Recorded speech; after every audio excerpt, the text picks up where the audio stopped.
Hi, I'm going to show you how to take apart your Nokia 5300 and replace the LCD in it. This is the new screen right here, and now I'm just going to take it apart. So you just grab this little thing. It comes with a tool. I ordered the screen with the screwdriver, even though you don't really need this.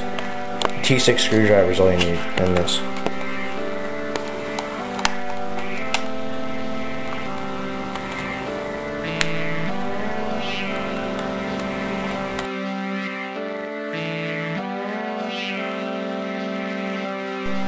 Step 2.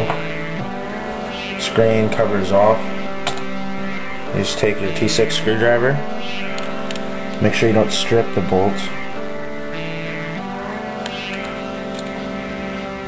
Put them in a safe spot.